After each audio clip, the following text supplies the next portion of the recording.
Good evening, everyone. Welcome to Friday night, and we are back and live with everyone. We are so excited to be back. And again, I want to thank every single one of you for supporting me during the last 3 or 4 weeks as I've dealt with a pretty bad virus. The shingles virus got a hold of me and attacked me pretty good, and hasn't been a lot of fun. And again, I appreciate everyone being patient with me, and I especially appreciate this guy over here, Mr. Michael Coley, Mr. NC Relic Hunter himself, for dealing with me and having to listen to me agonize over the last few weeks. Guys, I've been wanting to get back so bad, and now I think we're finally at the point to where we can start getting out and doing some things. So hopefully that's going to be happening. It feels like it's been a long time, don't it? Yeah. So hopefully we're coming in loud and clear. My mic is not working, so I'm hoping this mic, even though it's my camera mic, hopefully it's working for you guys loud and clear. And Jersey Ray says, thanks for those chicken pox that you got. Yeah, I know. So I did have the chicken pox. So again, word of advice: if you are over 50 years old, go get the shingles vaccine. Definitely. You don't want what I had. It's brutal, it's tough, and it is something that I would wish on anybody. So again, thank you guys for being so patient. Thank you for all the well wishes and prayers. All of those things were greatly appreciated by each and every one of you. And again, we've got one of the greatest groups on YouTube, and I appreciate you guys so much. And we're back. We're back live, Michael. It feels weird since we've been out for a while, doesn't it? Yeah, it does feel weird. It's been a while. Yeah, and we've got looks like we're getting all of our crowd back in here. And Michael, you know how we always do. We give some shout outs. So let's start with a guy that's been near and dear to my heart over these last few weeks, and that's old Pelon, who's offered me words of support. So appreciate old Pelon. Also, my buddy, Mr. Digging Daryl, who's also offered a lot of words of support during this time. Appreciate Digging Daryl being here. And hopefully he's almost done with his recovery with his back. And we've been praying for him as well. Mr. Larry Logan says, hello from Indiana. Larry, glad to have you on here with us. Mr. Relic Jedi is in the house. We got Mr. Damian Thorne. If we get a chance, we're going to show something that Damian found. Michael, as well as a good find from that gentleman over there. I have to point opposite.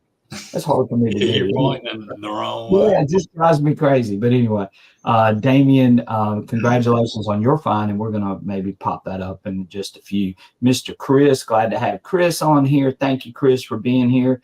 We've got Mr. Matt's wood turning.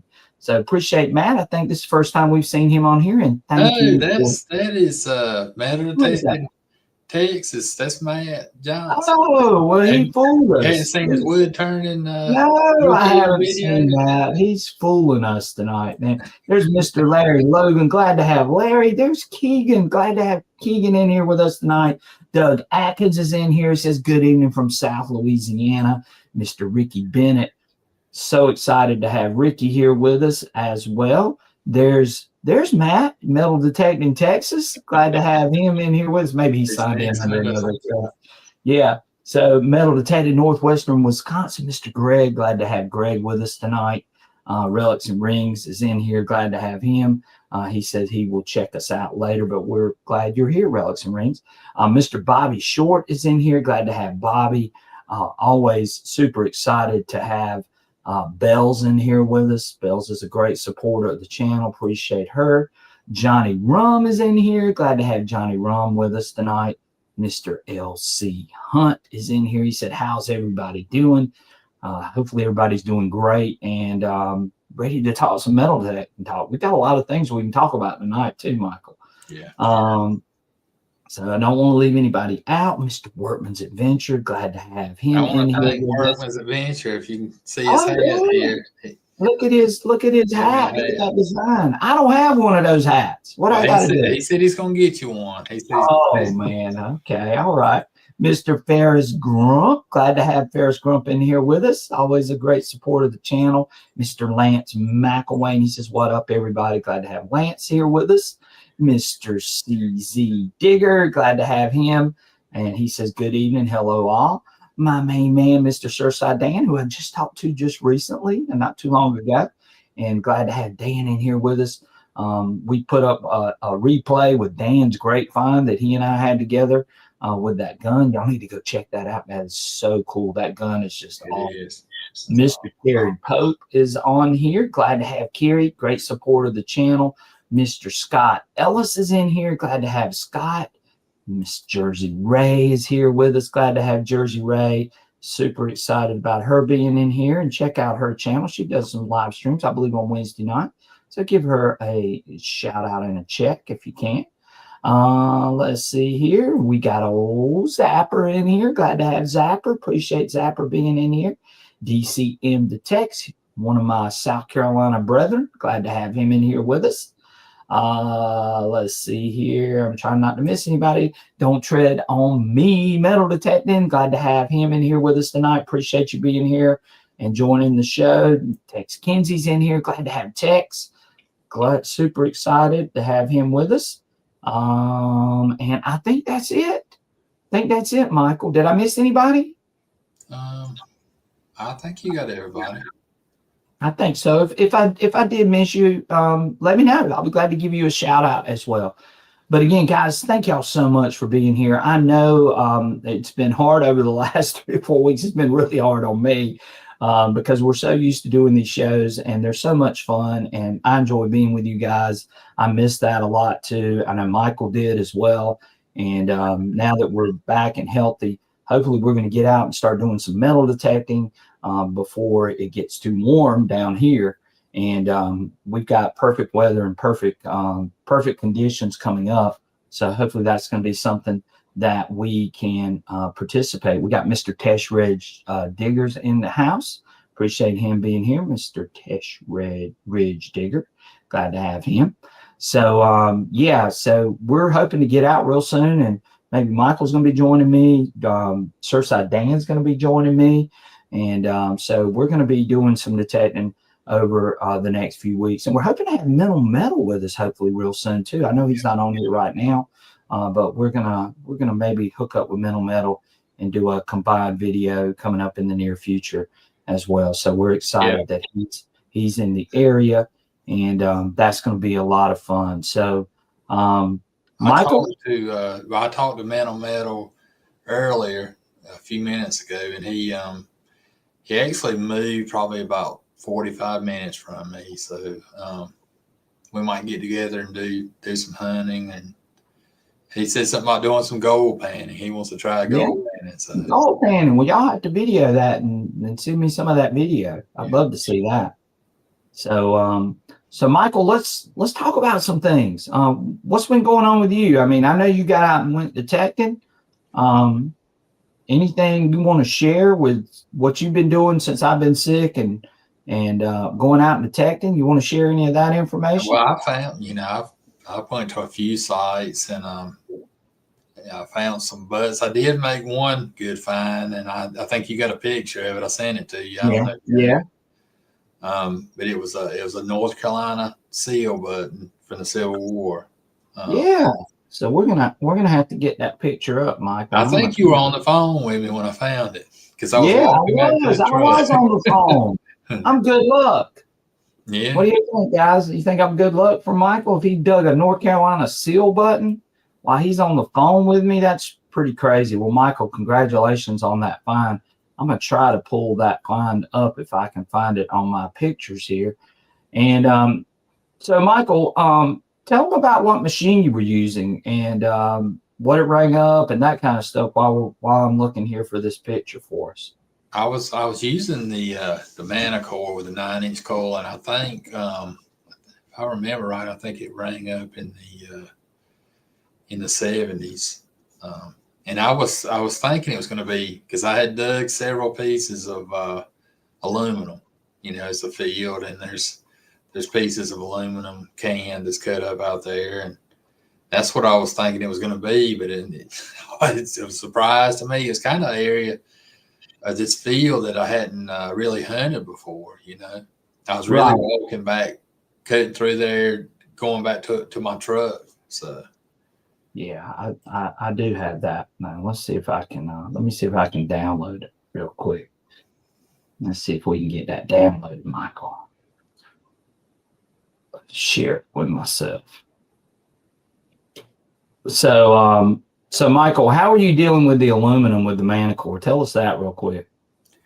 I mean, it's like the Deus, or unless it's really close to the surface. If it's a big piece of aluminum, you can raise your coil and kind of tell if it's trash or something big like a can. But you're going to dig those pieces of aluminum, the smaller pieces, because it's hard not to. They come up good numbers, and on the Deus and the Manicore, Yeah. Okay. It's hard to deal with aluminum. You just got to kind of pick through it, and if you get all the aluminum picked out and cleaned up, then hopefully you got some good targets left. So. Yeah, aluminum tends to be everybody's bugaboo because it just causes so many problems, Yeah. And it's hard sometimes to cipher through all that stuff. But a lot of times, to me, you can really tell what that aluminum is.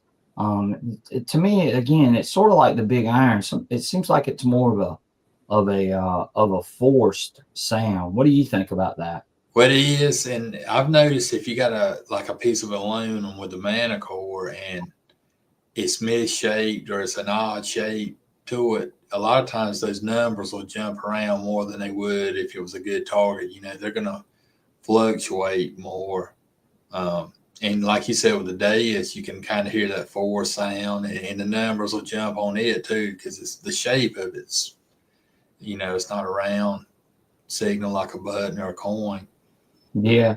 Relics and Rings has got some good advice, because he says always starts, or Relic Jedi, excuse me. He says always start swinging as soon as you get out of the vehicle and all the way back. And Michael just said that he found this beautiful button, which I'm trying to get saved to pull up for you guys.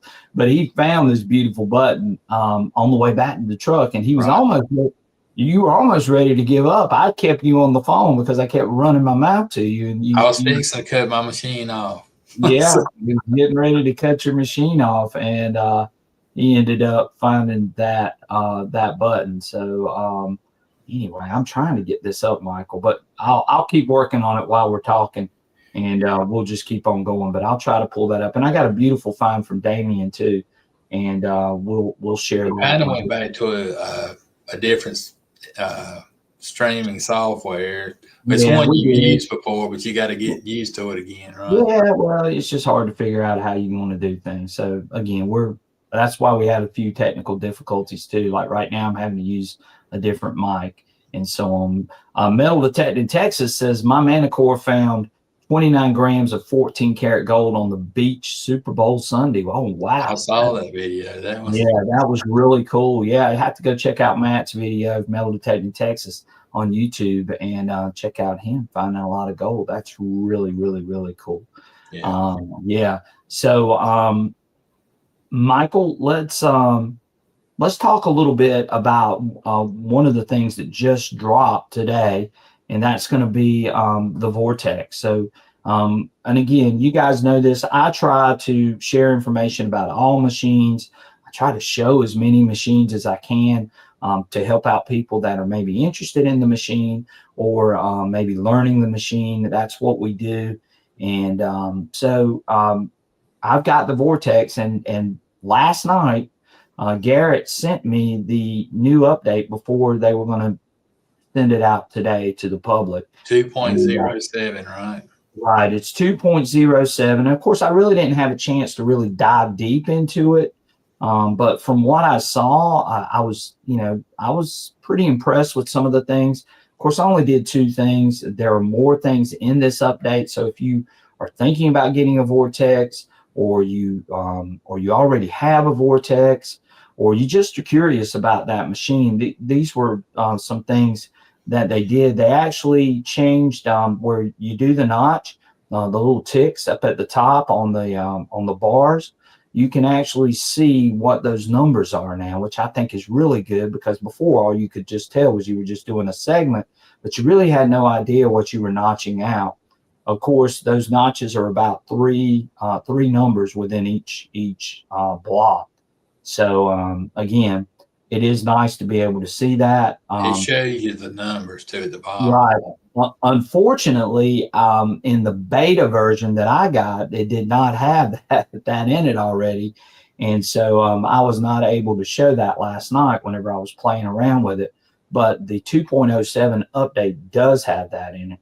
And you can check that out as well. I really thought that there was a real nice improvement in the target ID scale. I think it's a little more accurate. Those bigger coins are definitely ringing up different from a quarter and a dime. They were all sort of bunched up together with that last update, and I think they've spread that out a little bit more, so you got a better target spread on that Vortex, which I like a lot. They changed some things with the iron filters, the iron boundary, the discrimination, and that kind of stuff was a little more enhanced. And I showed a little test with a separation over a 2-inch elevated nail. And that brings us to another thing. We're going to talk about that in just a minute. Michael knows what that is. But again, I think the unmasking capabilities are still there. I didn't show this on video, but I did notice that there seemed to be a better improvement in depth. As I have a 12-inch quarter buried in my yard, and it was hitting it. Now, I will say this, the ID wasn't as accurate on that deep 12-inch quarter. But again, it's probably pushing the maximum range of that machine at 12 inches. And but it was hitting it with the audio. Now, the IDs were a little bit bouncy. They were around 78, 80 on that 12-inch quarter, which we would expect it to be much higher. And if you go watch my video, you would see that it definitely rings up higher. Something you would dig anyway, though. Yeah, you would dig it because you would hear the audio on it.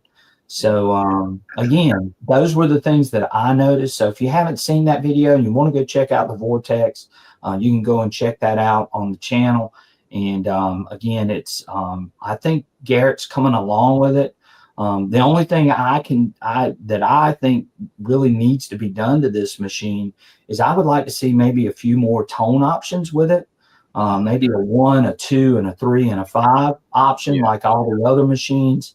And I would like to see maybe a little bit of difference in the tone audio. I think the tone audio could definitely be improved where it's not so drawn out, and maybe you can tell a little bit of nuance in those tones, and maybe Garrett can fix that and look at those full things. Audio would be great, wouldn't it? Yes. So maybe they do that, and we'll see what happens. You guys can see I get confused. You can see back here behind me, I have the Vortex, and again, maybe those things can be fixed, which I think they can, and maybe they add some things maybe later on down the road, and give us a few more of those options. But from what I've seen just in that little quick test and sort of playing around in my backyard, it looks like they've done some really good improvements, and we're going to take it out in the field and use it a little bit and maybe run a video with that for you guys that are interested in that machine. And I know a lot of you have said, well, I'm just not crazy about the tones, and I get that. I really do. And maybe that's something too that Garrett can address a little bit more. But again, I don't know.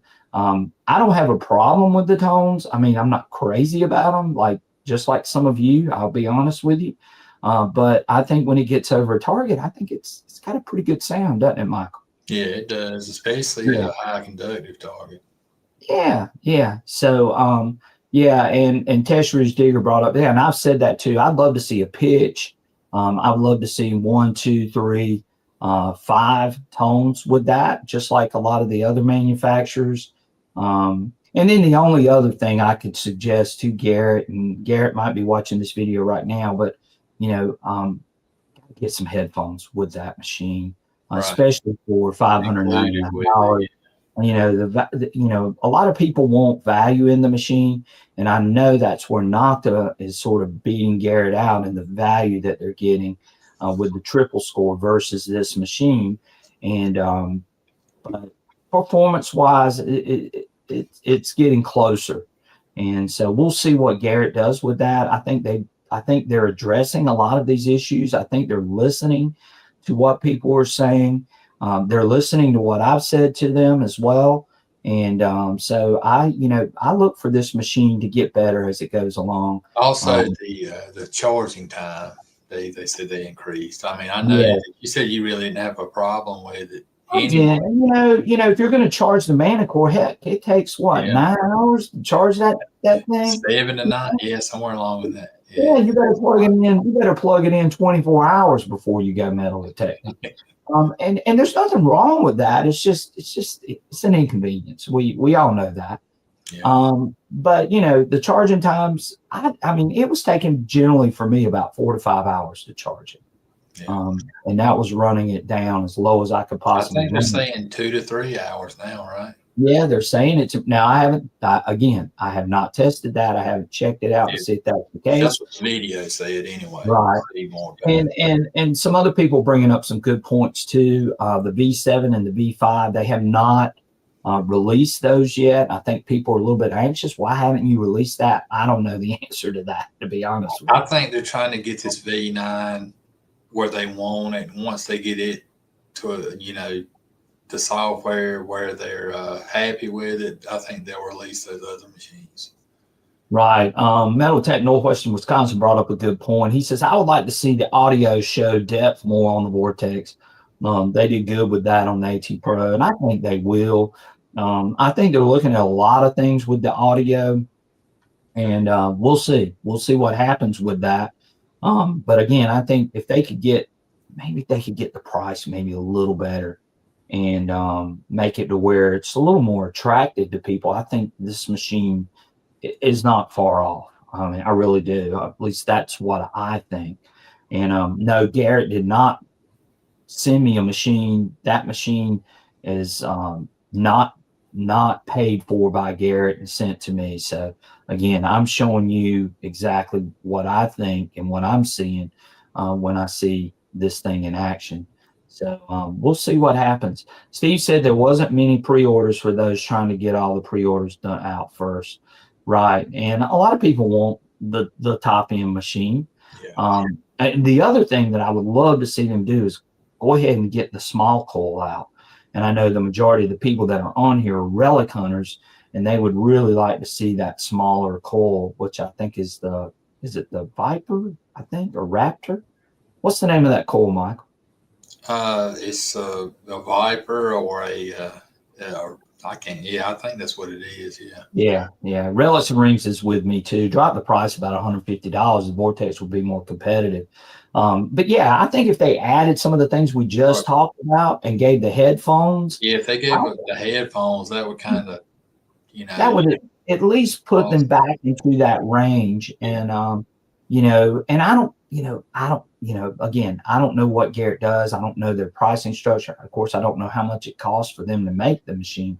So, who knows, but maybe they come out with a package deal of some sort as they advance. And again, if these machines begin to sell, but I think they really do need to look at maybe doing something like that. And maybe that works a little bit better. So, we'll see again. And Tesh Ridge Digger agrees with me. Make a package program like the other detectors in their price range, right? Because I think people would buy this machine if it was in the price range that a lot of people feel it should be, and we'll see what happens there. But I told Michael this, off camera. I like the machine. I like the user interface on it. I like the screen on it. I like the way it feels. I like what they've done over these last few updates. But again, I'm just like all the rest of you. There are some other things too I would like to see done. Now it's not going to be a mana core, and it's not going to be a Deus 2, and we're not going to get that for a machine at this level. We're just not. But the screen is definitely giving you enough data that you could use to tell a little bit more about targets. I like the way the screen does. It's almost like I would say I'm a poor man's Manicore in a roundabout. That's what we talk With the way the screen operates, and I like that, and I like the big numbers. I think, if you're an old guy like me and you're struggling with seeing numbers, this screen's really nice, and it's got the lighted background with it, and so on. So there are some really, really good things about this machine, and if you haven't used one or you're thinking about one, you're on the fence, maybe just go out and just use one and see what you think. I think you'll be surprised at some of the things you see out of this machine as well. So, yes. All right, Michael. So, anything else you want to talk about on the Vortex? I think they've made a lot of improvements on this last update from what you showed me and what I've read, and I think they're going to continue to do that and improve on that machine. It's a pretty good machine to me. Yeah, I think so too. And so Dates Kinsey says, I have socks in my drawer older than me. Thanks. You're a young guy, buddy. You're young at heart. Always keep that in mind. That's the way I look at it. I'm young at heart, right? Look, I just had shingles. Okay. I never dreamed I would have the shingles. And, often people say, well, shingles is for old guys, but yeah, so I get it. So we got a lot of people popping in, just saying, hey, a couple people, good afternoon. Gary Holtz, he said good afternoon. So he must be out on the West Coast, or he's either overseas. Hey, Gary, glad to have you in here. Mark, the Senile Detectors, is in here. Glad to have Mark. Mark said, hey, when are y'all having a live stream? I sent him the link, and he's here. And we appreciate Mark being here as well. So, again, all right, Michael, let's get to, I think, why a lot of people are here, and that's the XP Deus 2 HF coil. What are we thinking, buddy? I mean, I'm going to tell you, it's probably going to be in the next couple of weeks. If I had to say yes. You think the next couple of weeks? Yeah, I mean, we're fixing to be March. I'm going to say between March 1st and the 15th anyway. I think it's going to be sometime in there. And I'm just guessing. I don't know anything. But, and I don't know anything. Now, I have talked to XP, but these guys are tight-lipped, by the way. They're not going to share much. But I think it's going to be soon, and I know we're all excited about the HF coil. Michael and I talk about it about every time. Anytime it comes up, we can go on about it for about 30 or 40 minutes just talking about it. And a lot of what y'all hear on these live streams are these conversations that Michael and I have already had about a gazillion times, isn't it, buddy? Yeah. Yeah. We talked about that higher frequency, as far as finding small lead and stuff like that. And it's going to be something we're going to have to take a look at, because if you hunt fields or something like that, and with that higher frequency, you're going to dig some really small stuff. Right. You're definitely going to dig some small stuff. So, Michael, you and I had this conversation earlier. So with this HF coil, we were a little bit concerned as far as how's that going to change the target ID. And you and I have had that conversation, but explain to the audience what you think is going to happen with the target ID. I know with the Deus 1 HF coils, if you were running a higher frequency, it raised your target ID up on everything. So it's gonna tighten up, unless they have some sort of way to normalize your target ID scale. Then it's gonna tighten up that ID scale the higher you go in frequency. And it's just, and like I told Brian, I just wonder if, we're hunting these fields, we may have to run notch, kind of test some little small pieces of lead and, something and notch up to that point to keep from digging that. And we just have to see. I mean, I don't know. I don't know if which route they're going to go as far as normalizing the target ID or what, with this new coil. Right. And I think you're exactly right. I think what we are going to have to do is because it's going to raise or elevate the target ID some, which is exactly what we saw when they released the HF coils for the Deus 1. So I think we're going to see some adjustment. We might have to get used to seeing some different numbers if we are screen watchers for some of us, that we're going to look at that maybe a little bit differently once this HF coil comes out from XP. And I'm like you, I foresee it, happening, in the near future. I'm hoping within the next 2 to 3 weeks, which I could be wrong, and I don't know anything. I really don't. All I've been told is that when they're ready to announce it, they're going to let me know, and that's pretty much it. And they have not let me know yet at this point. So we're gonna sit back and we're gonna wait. And I'm excited about it, just like everyone else. I can't wait to take it back to maybe to some of my beat up sites, maybe some sites that I've sort of brushed off or dead, and then taking into those sites. And let's see how this higher frequency is going to help me maybe unmask some targets in these sites that are so beat up with that higher frequency coil. And I think it is going to help us in a lot of different ways. And I'm excited about it. I can't wait. And I think XP they're very innovative. They're leading the way in technology as far as metal detectors to me. And I think they have the most tonal nuances. They have the best versatility of any metal detecting manufacturer on the market today. And that's why I'm so excited, because I know they're innovative, and I know they're going to be coming hard with this coil. Now, I also have said this multiple times too. I think there's going to have to be an update to accept these coils. And I'm more excited about the update really than I am even about the coil, actually, if that happens. But again, I don't know that for sure. What do you think, Michael? Yeah, and CZ Digger was saying, I hope it has good depth. He said the HF was good, but Deus suffered a bit. And it's going to suffer some, you go up in higher frequency. Right.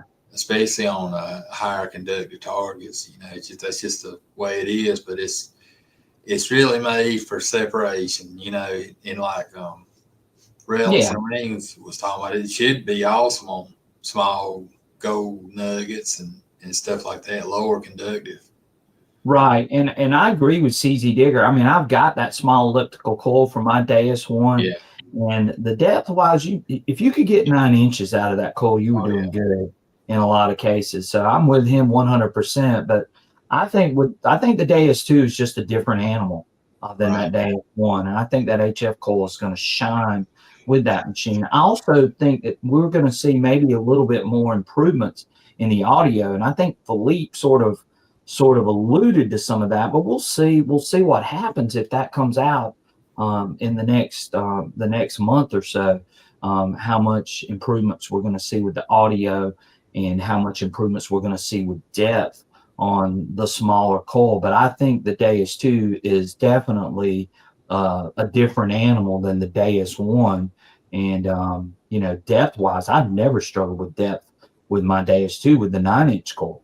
Well, if you think about it, with the multi-frequency, it all depends on how low that lower band goes as far as the depth. If it goes down in the, right now we're 4 to 45. If it goes down in the lower numbers, then you're still going to have good depth on targets.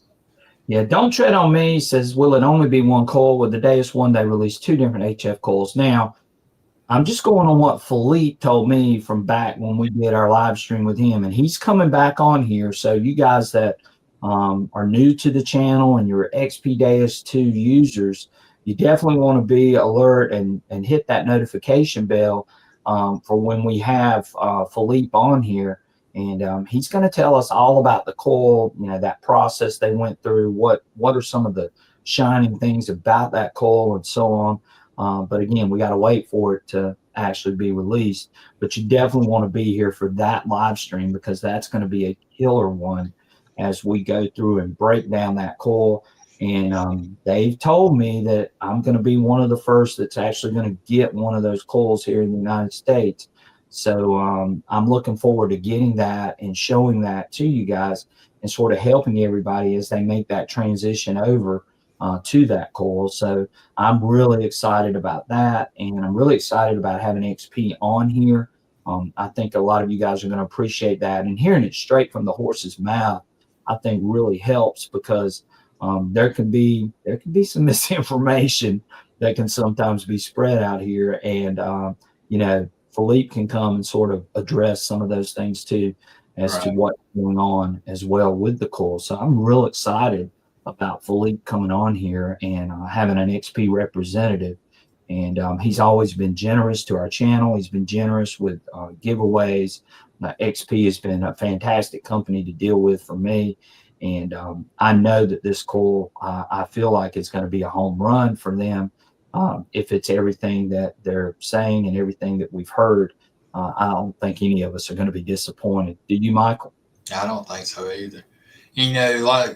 Like Don't Tread on Me said, 12 inches and deeper with his HF coil. You can turn your reactivity down in cases, and I know with that coil you can turn your sensitivity up quite a bit, because it handles the EMI better, and you can get more depth out of it, But right. Zapper brings up, I've got that 6x9 coil. Now the round HF coil I didn't have a problem with as far as depth. The 6x9 I did. It wasn't quite. I mean, I know it wasn't as deep as the 9-inch HF. The 9-inch HF, I loved it, and it had plenty of depth. Or at least for me. I love that coil. I wish they would come out with another one of those as well. Yeah, right. Finder Keeper says, I really need to shake the rust off my Deus too. Weather's a little rough right now in southwestern Pennsylvania. Well, hopefully some of you guys are going to get to see an improvement in the weather in the coming weeks as we get closer and closer to spring and March, and maybe that weather will break and some of you guys can get out there and get out there swinging your machines. Heavy Metal Detectors Kentucky says, happy Valentine's Day to all the hello dirt. He says, hello dirt loving diggers. Glad to have him on here. Appreciate him. He's got a great little Facebook group if you want to check them out. We appreciate them being here tonight as well. So yeah, it's going to be good, and it's going to be interesting when that coil finally debuts. And again, I'm hoping it's not going to be too far along down the road that we're going to see that, and we can start bringing some content to you guys to show that. Now, how high up it's going to go, that's the next question. What do you think, Michael? How high up are we going to be able to run the frequencies? I think it's going to at least go up to where the, what was it, 74, 75, or a little bit better than that. Yeah. With the Deus 1 electric coil, I think it's going to go up in that range. Right. Yeah. I think so too, Michael. I think we're going to be able to run it up there a good bit. And, the good thing is we know with multi-frequency, we're going to have a lower frequency mixed in with that. So could that mean possibly some different programs that are specific for that? Or are all the programs going to be updated to go all the way up and run that higher frequency? I mean, that's going to be interesting too. And we haven't really talked about that a lot. But there's going to be a lower band and there's going to be an upper band usually within these multi-frequency. We just don't know what those bands are. So that's going to be interesting to see what happens with that. Where's the low end and where's going to be the high end? So are we going to be able to adjust the max frequency up to 74? You see what I'm saying? Like with full tones and sensitive full tones, are we going to be able to set the max frequency at 74? We can't set the lower frequency, but we don't know what that lower frequency is. Right. on a lot of those programs. So, that's going to be interesting to see how that plays out. Have you thought about that, Michael? Yeah, I mean, it's going to be interesting, like you said, to see how that plays out. But I think they're probably going to keep it where you can adjust that max frequency, and then a lot of the programs are going to have a default, max frequency, but you will have the ability to adjust them up. Yeah. Kind of Zappa says it goes all the way up to 81, as far as the 6x9. Yeah, if you So, offset it, yeah. So we're going to be able to go up with our max frequency to 81.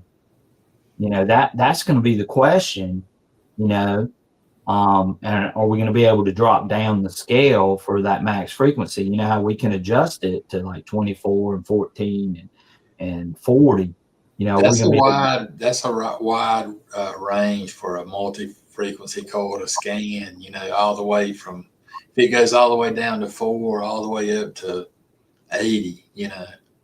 Yeah, I mean that's a big jump, Michael. Right now 40 is the max as far as multi-frequency. Hey, this is interesting that we're talking about this, but we really don't know what XP's up to when it comes to that. So, is the lower band maybe going to be 40 or 24? Yeah. And we have that wide of a range? What do you think? I don't know. We'll have to wait and see, I guess. And LC Hunt says a wide gap in frequencies will help with iron ID, and I agree. But what is that going to be? That's the whole thing. We don't really know. And so yeah, that's going to be really interesting to see how that plays out. Don't Tread on Me says whatever the numbers are, they will be groundbreaking and stand alone for now for what is in the industry. Yeah, and I think somebody asked, they were trying to decide between a Deus 2 and a Manicore, and will something even better come out this year or next year? Right now, I don't see that. Do you, Michael? No, I think it's going to be a couple of years. I really do. Yeah, I think those right now are the two kingpins. The one I would look at would be Nocta, Nocta could get in there, and yeah, they've been quiet, and that can be scary. But what are they working on? The only other thing I could think about is there's been rumors and myths about a CTX multi-frequency machine like a 4040. How much better that would be than the Manicore, I don't really know. I don't know what MindLab's up to, is I really don't have any communication with MindLab. Of all the companies, they're the ones who just basically have shut me out and don't talk to me, or maybe they don't think I'm worthy of them. I don't know what they think, but anyway, yeah, that would be the only one that I can think of that might bring out something. But even then, I just don't see it. Do you, Michael? Yeah, I'm with you. I've wondered, we talked about, I don't know if there'll be another update for the Manicore, and that's what makes me wonder if they are working on something else, because it's been a while since they had an update for the Manicore. It is, yeah. And MindLab really doesn't, to me, MindLab really doesn't do a lot of updates. Right. We see more updates and improvements with the XP machines and with the Nocta machines more so than we see with MindLab. And they sort of, that's true. I guess they sort of say status quo with a lot of their stuff for a while. So we'll see what happens. He said, Don't Tread on Me. He says, think about the Deus at 74 kilohertz and then add a band of 2440. And that's what I think. Don't you? Me and you are on the same page. What is that going to be where they go with this? That 2440 and then have an upper band of 74 or 81. Who knows how big of a spread that's going to be. And like I said, I would love to be able to adjust the lower and the upper. That would be really nice, to where you could set up any combination of frequencies. But I don't know if that's in the cards with the Deus tubes. I've heard that's hard to do, and that would be very complicated. So I don't really know. Gary Hull says, will you be adjusting your frequency all the time you're out hunting? I don't think so. I think they're going to find the best parameters for these programs with the HF coil. And you may have programs that are specifically for the HF coil. There could be that too, or they could modify all the current programs and give you that ability to be able to run your max frequency up on the Deus too. So I don't know which way they're going with that, but it's a very interesting conversation, and it's fun to speculate, isn't it, Michael? Yeah, it is. Yeah. So Digging Dude said, thought you had a guest coming on Mind Lab. What happened? They're strange.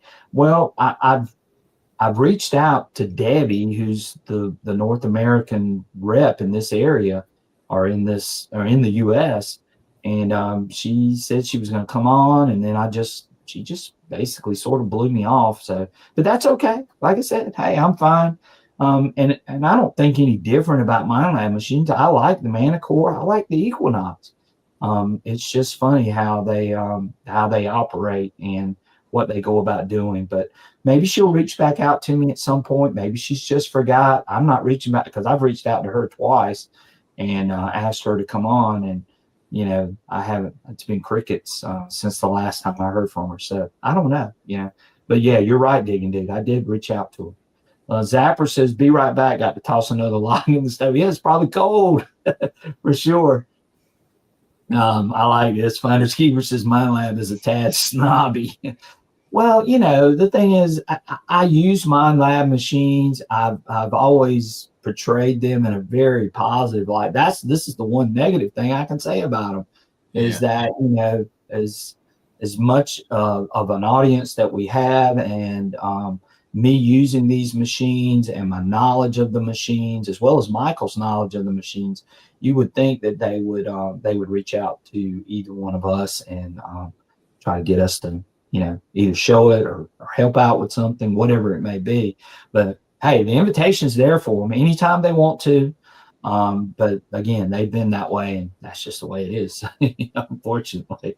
So Elsie Hunt says XP did say there would be audio enhancements with the release of the new coil, and that's when Philippe was on here, that's one of the things that he was sort of touting was, hey, this audio is only going to get a lot better as we go through a lot of this, and again, he's a big audio guy. He's not big into the target ID. Well, my whole thing is, I like the target ID sometimes too. It just helps. It's just another piece of information. But I love the audio. I think the XP audio is by far superior to a lot of other machines. And I think that's really what separates them from these other machines. Don't you think so, Michael? I think so too. Yeah, I mean they're pretty good to get back with you and get you to look at these machines and even look at the updates they have. Right. Digging Dude says spread of frequency would be interesting. It depends on harmonic frequencies and how the center frequencies work with each other. And we don't know how that all works in these multi-frequency machines. And Digging Dude is very knowledgeable, especially with the single frequencies as he runs the Nexus machines and loves the audio on those. And that audio on there is really good too. He says, but I'm curious with the HF coil how EMI will be mitigated using single multi-frequency. Well, we talked about that earlier. I think having that battery in the shaft on those HF coils helps the EMI on those. I know the higher frequency does, and the battery getting it away from that coil helps with the EMI. I've always thought that. Yeah, I think so too. I think taking the battery out of that coil, just like you just said, Michael, I think putting it up in the shaft, I think helps with that a little bit. And I think we don't see as much EMI mitigation in the Manicore and some of these other machines is because they've got a protected cable leading up to that. I think when you add in the factor of it being wireless, I think that's where you see some of the EMI. Don't you think so? Yeah, I think so too. Right. And it does run a lot quieter. I know that the Deus One electrical coil, it was one of the best ones as far as the EMI. You know, you could run it in spots where you couldn't run the other coils for sure. Yeah, you sure can. And look, I'll be the first to agree. I think the Manicore is just one of the best machines I've seen at handling EMI. Yeah. I think so. Gary Hull says UK chat is that the Manicore isn't finding the gold like the Deus 2. Well, you know, you and I have sort of had it. I've always believed that MindLab machines do better on silver rather than on lower conductors. Have you felt that way? Well, I know that the Manicore is doing a lot better on gold than the CTX and the E-Track, the older machines for sure. You know, Right. But well, and that was always we hadn't really tested. Yeah, that was always the knock sort of against MindLab was it was a good, it's good at finding silver coins. You know, the E-Track was a fantastic machine at finding silver coins. The CTX was really good at finding silver coins. The Equinox was really good at digging silver coins.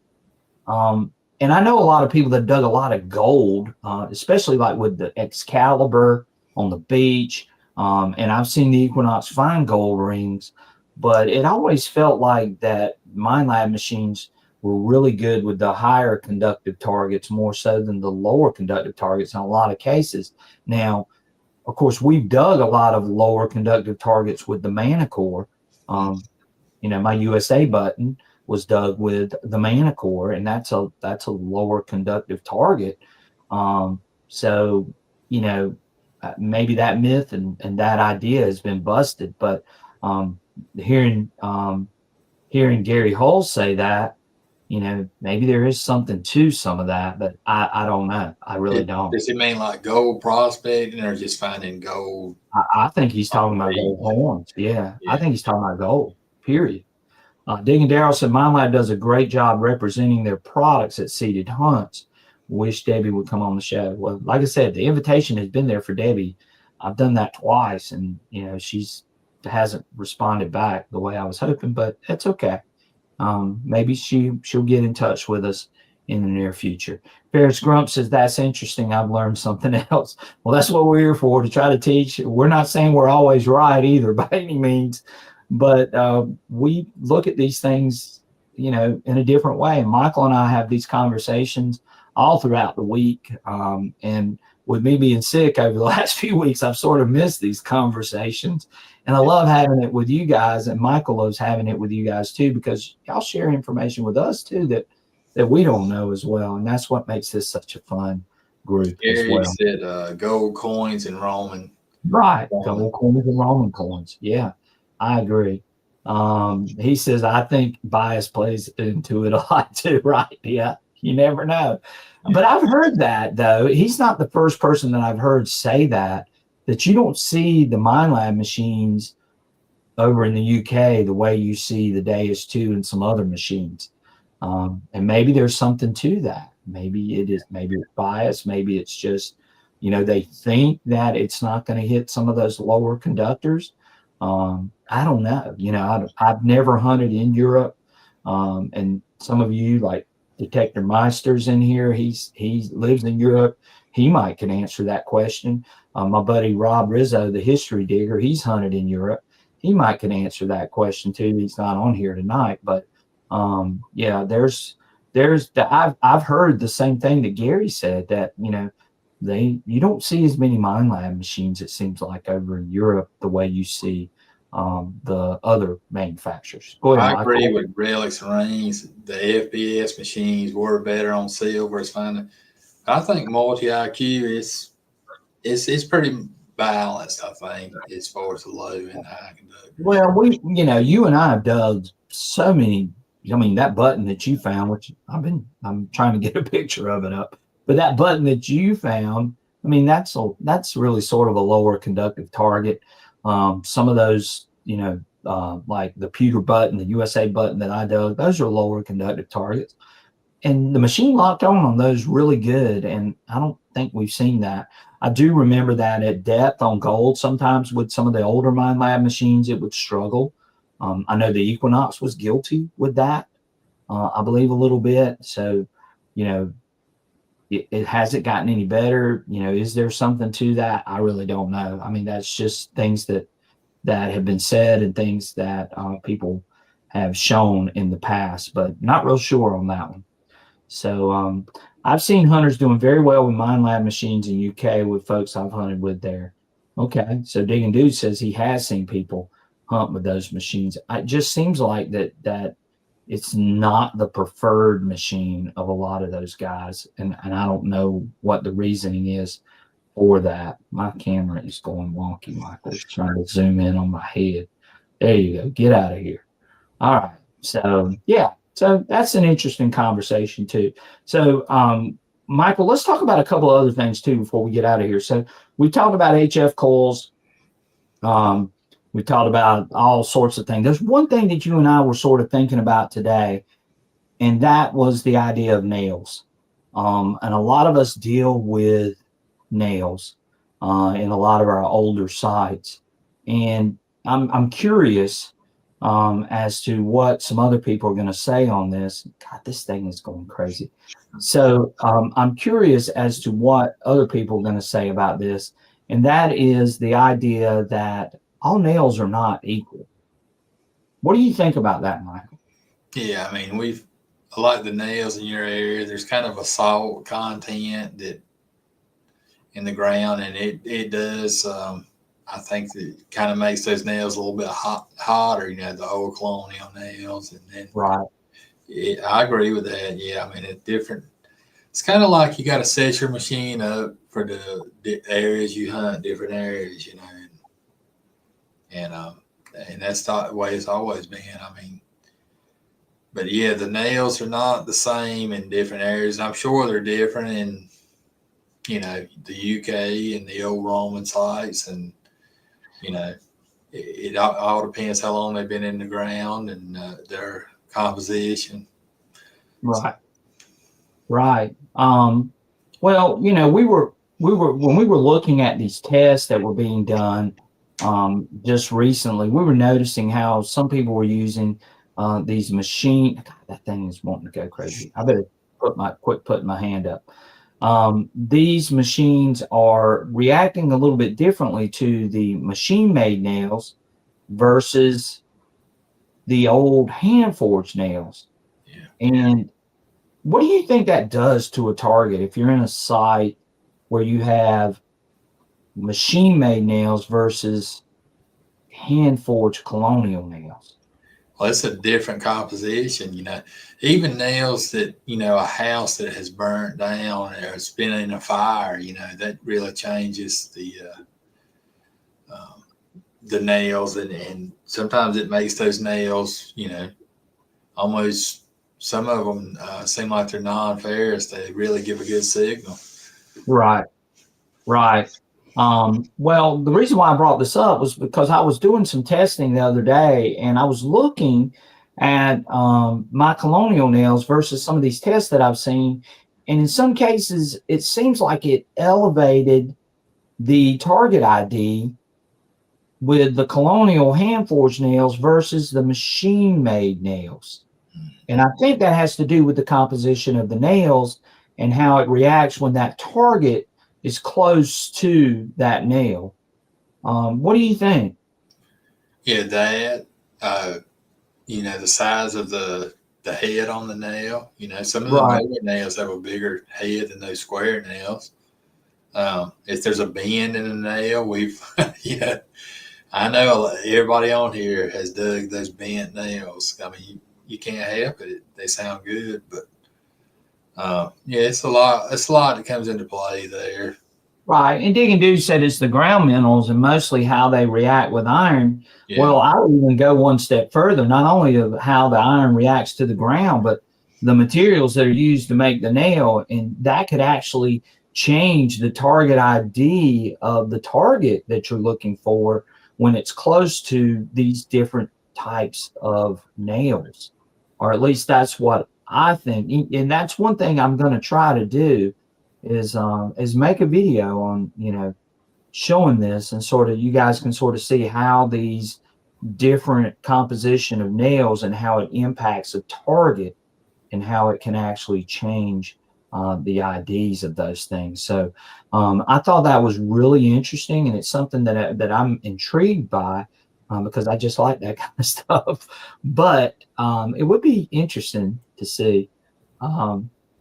So what do you think, Michael? Yeah, I mean, all of these nails, they got a carbon content. Yeah. If they've been in fires, some of the carbon leaches out, and it can give a different signal on the ground. It's all in the composition of the nails, and the older hand forged nails, of course, they were pretty much over a blacksmith fire, and it's just different ways they're produced, and Yeah. But the real question is, Michael, what's its impact on the target? That's a good question. And I guess if I mean, I get that the nails are gonna, they're gonna ring up different IDs because of the composition, but what does it do to the target ID of the target? Is it going to, with the hand forged nails, which I'm believing looks like it might elevate that, but what about with the machine made nails? And maybe a newer type of nail that has rusted, like a 1930s, 1940s. And I know a lot of you hunt some of those types of sites. And maybe you can tell me, because I'm real curious as to if you dug a target next to or you think it was next to a machine made nail, what did you see as far as the actual target ID versus what you actually ended up digging, what that target ID was? Louis Villarreal says galvanized nails have a higher tone, if I remember correctly. And I'm trying to get some nails from an old home that's a 1930s, 1940s site, just to sort of test this and see how this responds. But I think it would be something really, really good. So Test Ridge Digger thinks that it would drag the VDI down on a non-ferrous target. Well, could it actually elevate the VDI, though, Test Ridge Digger? That's the other question, because our nails, with those hand forged nails, we already know that they can ring up as a non-ferrous signal. Of course, we have to manipulate our turns and that kind of stuff on it to sort of see whether it's a nail or not. But is it elevating it or is it dragging it down? So that's something that I'm real curious about. Well, and we've seen this with these multi-frequency machines. A screw or a bolt with threads on it, it really loves those. Those things are brutal. Yeah. They're brutal for sure. So what do you think? I mean, do you think it elevates it or do you think it drags it down? I think I've seen it drag it down. Okay. Have you ever seen it elevate it though? Not that I remember.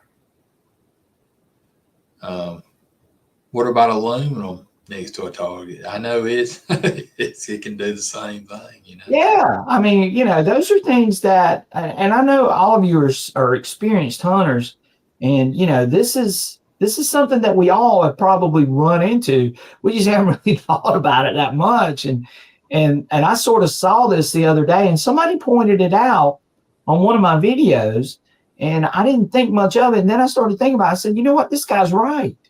This target has reacted differently. It should be ringing up one thing, but it's ringing up something totally different because of the nail.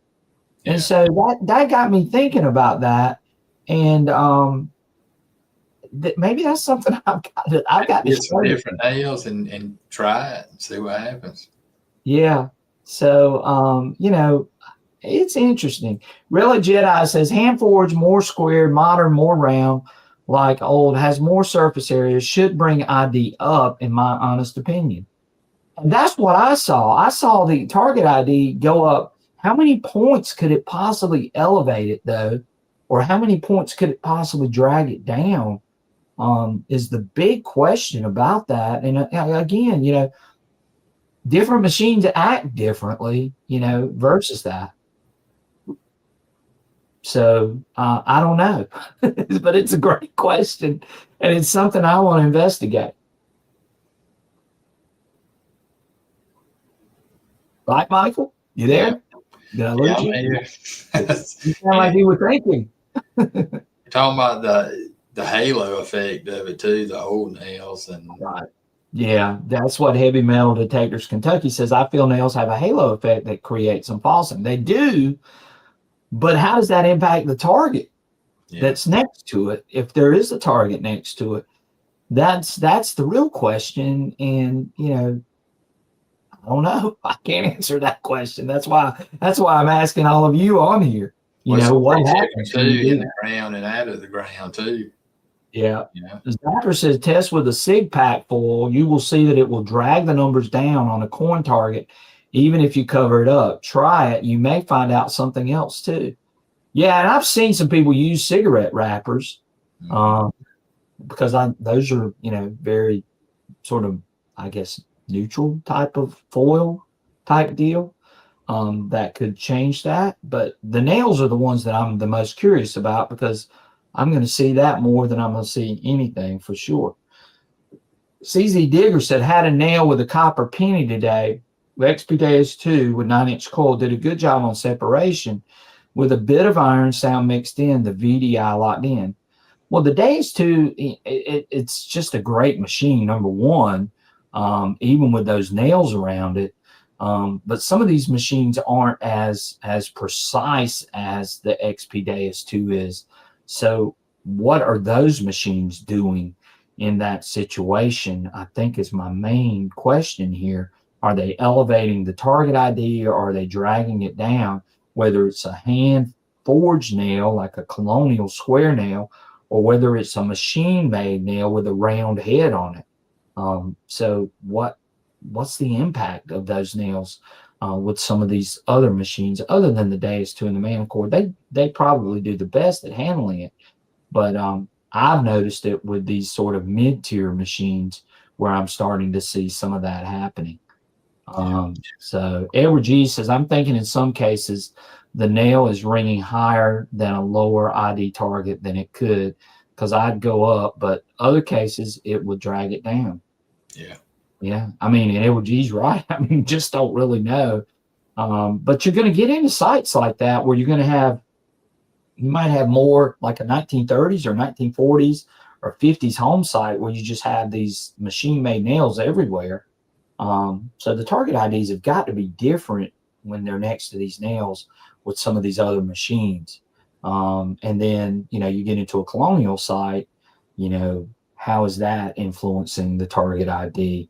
I think is the real question. And again, most of us are listening for the audio too, but there are people that are screen watchers and they look at the screen and that's their decision on whether they're going to dig or not dig in a lot of cases. So anyway, it's good food for thought right now. Don't tread on me. Metal Detecting says have a lot of local sites where the nails ring around 85 on the Deus 2. Right. That's where they classify as that iron. A lot of times it's 85, 86. You know. 85, 86, 87 is what we usually see. Isn't it, Michael? Yeah, it really is. So yeah, and we've noticed that there are some it seems like some numbers are really bunched up. Like I got this one site that 64, 65, 71, 72, 73, 74. Seems like there's a lot of targets that come in that range. Isn't that right, Michael? Yeah, and I mean, you got to dig them because you never know. You know, you can't, you know, shotgun shells to buttons to lead. It's just Yeah. LC Hunt brings up a good question, and we've never really talked about this on here. Could the full tones offset impact VDI? Answer that question, Michael, because you and I have had that conversation. I think it does. It does, because you can run it. If you go down from 40 to 24, you're going to see a point or two difference sometimes in those VDIs on certain targets. At least that's what I've seen. Have you seen the same thing? Yeah. Yeah. And again, if you went even lower, I think that's going to impact your target VDI too, or your target ID as well. So that's a great question, LC Hunt. I appreciate you bringing that up. But yeah, I mean, it can impact some of those target IDs as well. XP Weasel says, I like the video you did testing the nail and different coins with the Vortex, right? And we've got more of that kind of stuff coming, you know, and I'm going to say this, and I've said this 100 times, you know, the tests are great. They're air tests that, you know, there's no other variables involved. They sort of give you an idea, but actually going out and taking it out in the field, I still think you still learn a little bit more from the machine using it out in the field. But the air tests are good for that, and sort of gives you an idea.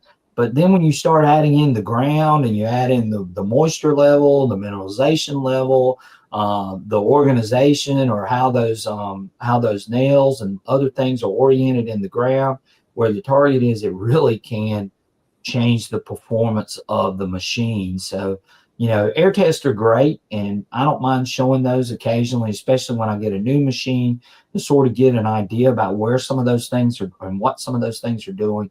But again, you know, take it out in the field. That even though you don't know what's in the ground, that you can learn a lot more using that machine out in the field. Now, you might have to use it for a while. You've heard that.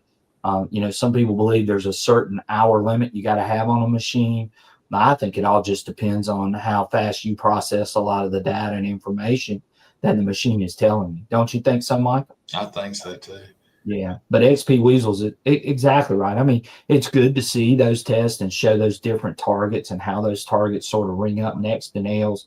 But I mean, how many times are you really going to see that exact situation in the ground? You don't really know. So it's really, you know, it gives you some idea. And I like showing those tests. I just know that when I get out in the field, who knows what it's going to be, right, Michael? That's right. And Lewis makes a good point there too. And we've talked about that. You know, turn it 90 degrees and swing over it again. If it starts breaking up or completely goes away, you know, most of the time you've got a falsing situation there, you know. Right.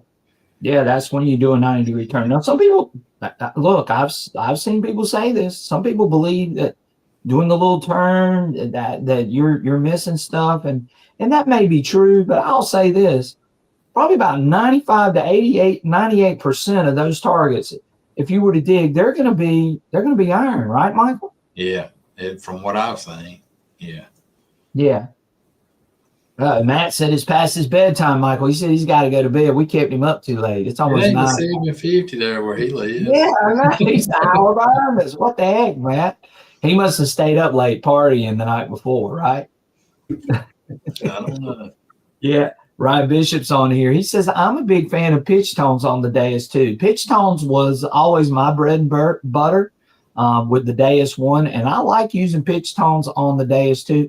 I just like having all the options. Don't you, Michael? Yeah, it's good to have a bunch of options, you know, different ways to run it for different situations, you know. Right. If you want to dig, if you want to use pitch tones, and you can use pitch tones, and if that's what your ears are used to, then go with it. If you want to use full tones, you know, if you want to use PWM, if you want to use high square, that's the amazing thing about the XP Deus 2 is that you do have all those tone options to select from, and I like using them all, Michael. I haven't found one I didn't like, really, to be honest with you. Yeah. So, but anyway, I appreciate that, Ryan. Thank you so much for sharing that. Testrees Digger says you can also use the 2 filters in determining large iron. True, so true. Gary Hulls says it depends on if the nail is above the target or below the target. Now, that's an interesting concept too. You know, maybe where those nails are oriented could be changing the target ID too. I haven't thought about that. Yeah. Have you, Michael? I haven't, but he's right. Yeah, I mean, he's definitely hitting on something.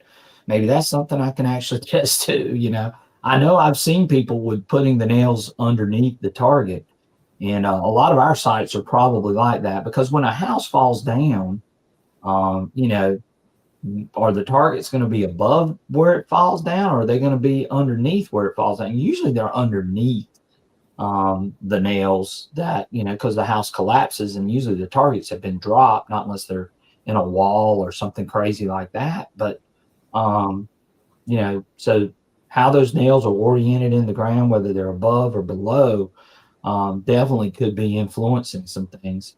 And Right. there might not be this idea might not be too far off as what's happening. So, um, all right. Okay, Michael. Well, what do you think, buddy? You about ready to check out?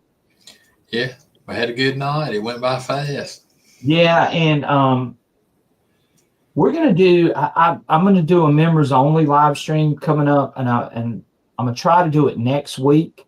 So you guys that are members, if you're not a member, then you definitely want to get signed up. We're going to be doing some giveaways for those members.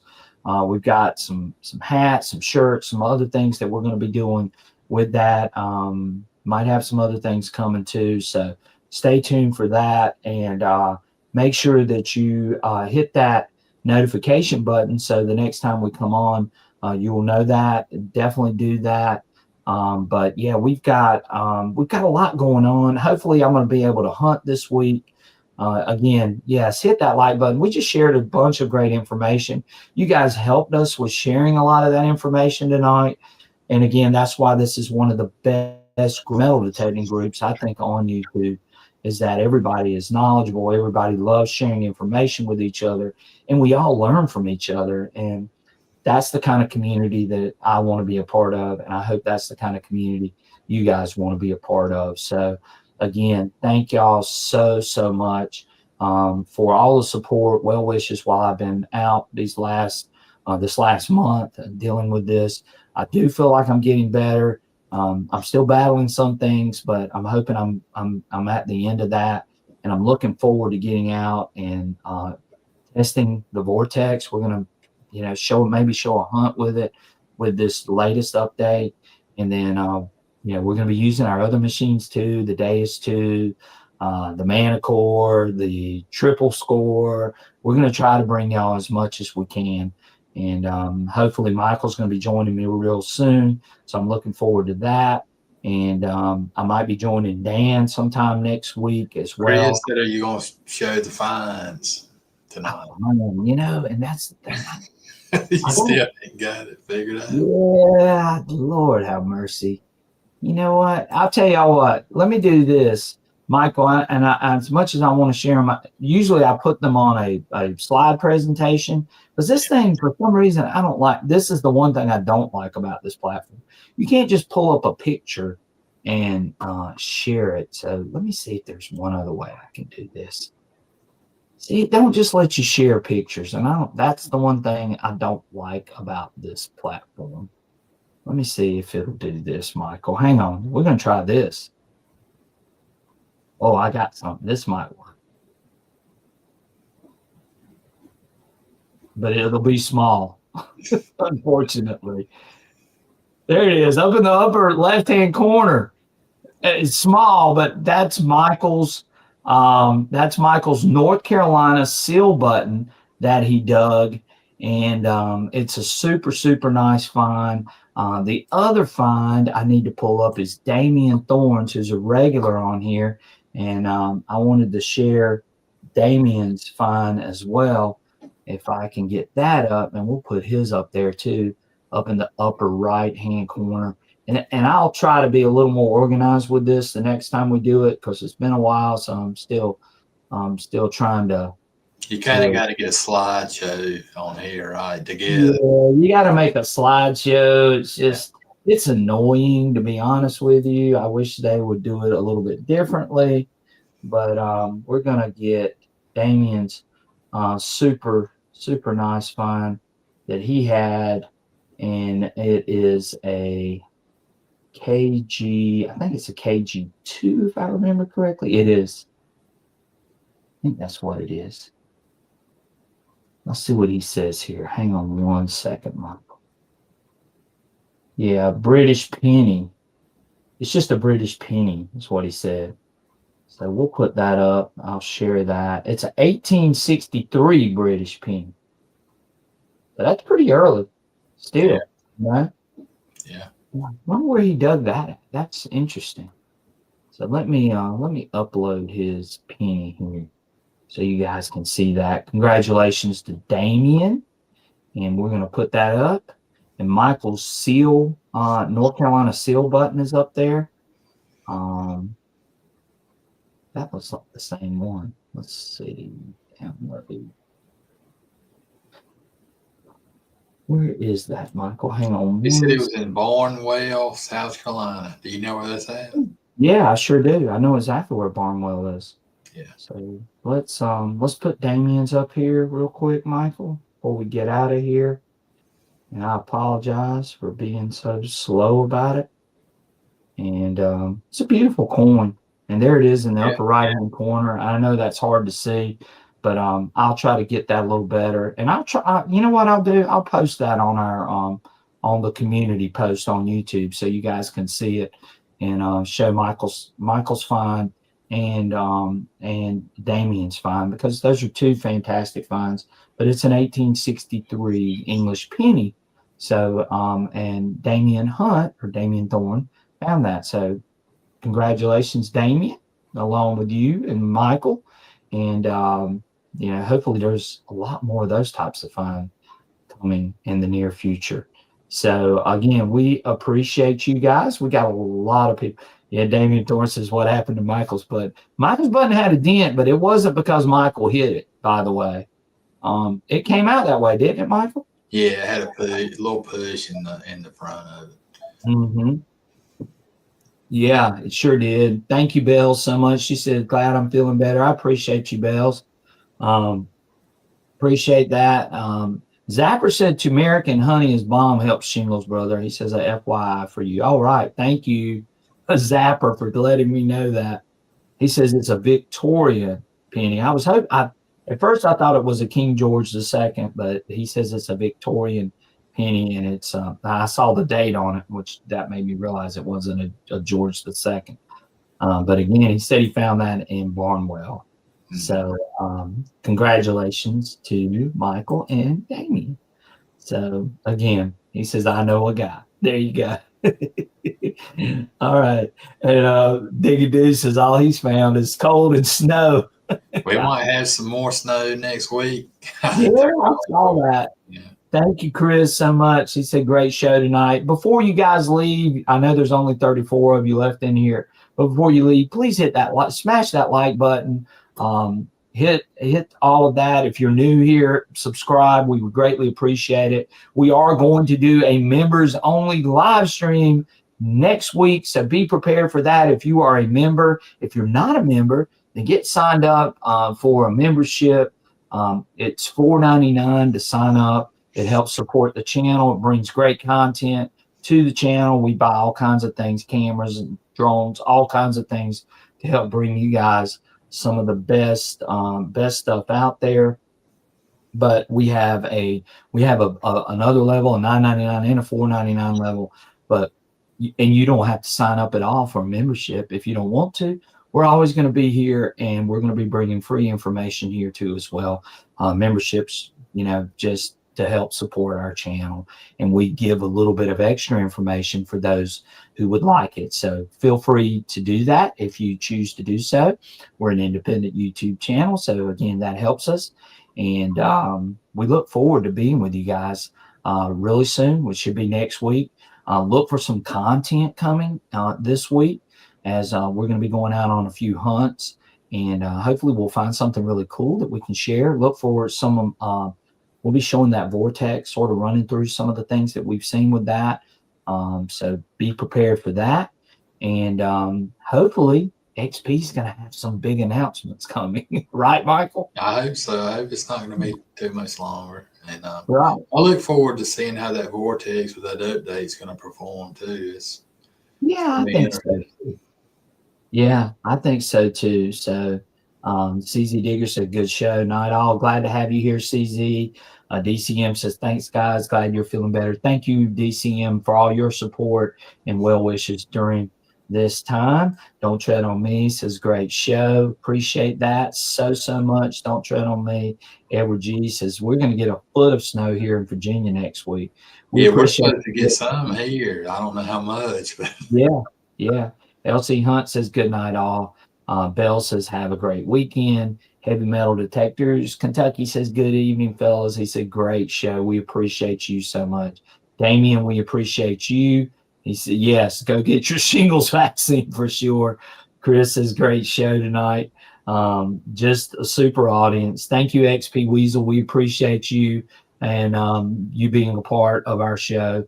It's always greatly appreciated with your support. So, again, Michael, I think that's it for us.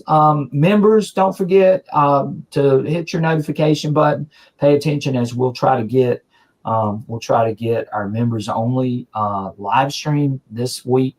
I'll let you guys know on a post. So definitely hit the notifications, and we'll get together as members and we'll talk a little bit more metal detecting. We'll have a couple of giveaways.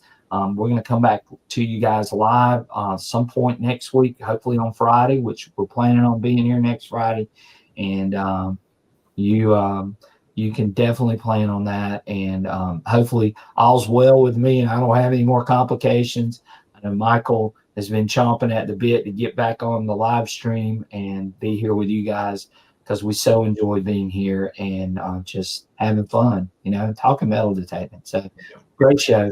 Thank you, Michael. I appreciate you, buddy. Hope to see you soon. Have a great weekend, everyone. And we will catch you guys on our next adventure. Don't forget, hit that like button. Subscribe to the channel if you're new. And we will see you guys very, very soon. Take care. Peace, everyone. Have a great weekend. Go out there and have a find good night, everybody.